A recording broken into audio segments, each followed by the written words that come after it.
Thank you. Thanks a lot for tuning in. Once again, my name is Charles with Credit by Charles. Appreciate you tuning in to my YouTube channel. Before I get started, keep in mind your comments are most definitely welcome, and please subscribe to the channel. If you look here to the right or the left or somewhere right in there, there's a link that you can actually go to where you can get a lot more information in regards to the credits, do's and don'ts, the pros and cons of actual credit, and what's legal and what's illegal. So yeah, you can click on that link right next to me, or you can actually still call us at 404-419-2119. Without further ado, let's go ahead and jump right into it. Today, what I really want to touch on real quick is what does credit mean to your average individual. Okay, we're going to touch on that real quick because this is very important. First thing is credit worthiness. Okay, well, when they look at credit worthiness, the three credit bureaus or this entire credit society, they look at your history. They look at how worthy are you. Exactly what did you do last year? What was your credit rating last year? And exactly what was your credit rating the year before that, so on and so forth. Do you pay on time? Do you have any delinquencies? Do you have any foreclosures? So your credit worthiness is very, very important. Number two, your credit standing. Basically what this is this is how the entire globe, the entire universe, what is your standing in regards to credit throughout the entire universe? Is it an 800? Is it 850? Is it a 700? Is it a 400? Is it a 350? They look at your credit standing overall. This is what credit is pretty much based on. What is your credit standing in society, in this entire globe? Third thing is your credit capacity. The credit capacity, basically what that's stating is looking at your balance sheet, looking at your assets, looking at your debt to income. And I'm going to break that down a little further. What that means is, are you paying out more than you're making? Okay? Or vice versa. Are you making a lot of money and you're only paying out this month?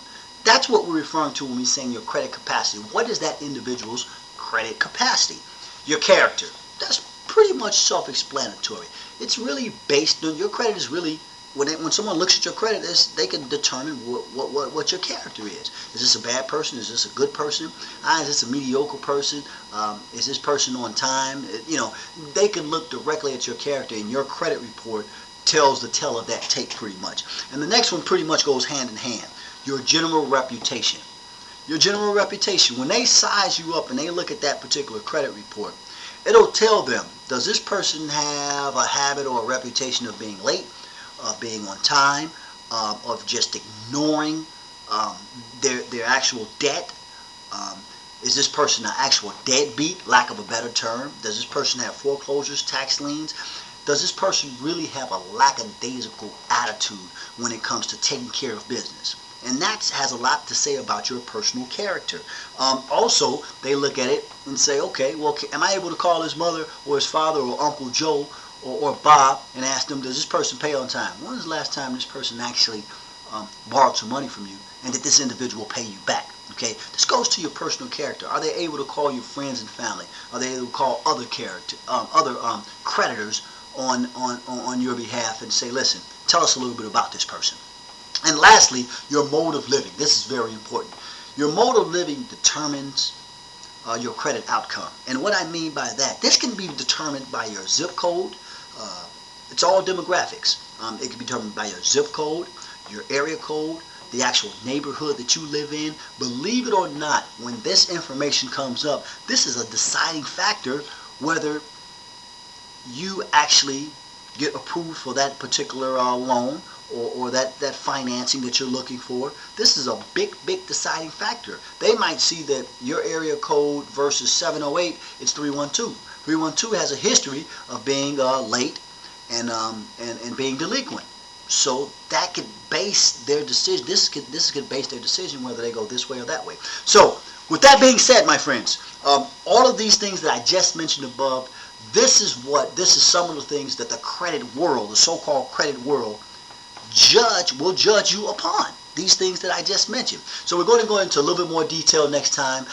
Once again, my friends, if you have any questions, by all means, feel free to give me a call at 404-419-2119. As I stated before, there's a link on the side here. I think it's on the right or the left, to where is that you click on that link If you want to find more information and for us to go into a lot more depth on the do's and don'ts of credit, on what's legal and what's illegal, the pros and cons, and much more information, which is very, very important, just click on that link to the right and you'll be able to access your free ebook. Also, this is what we guarantee, okay, at Credit by Charles. We guarantee that our programs are affordable. Bottom line, we will make them affordable to you because we are here to assist and help our clientele. So without further ado, my friends, until next time, ciao.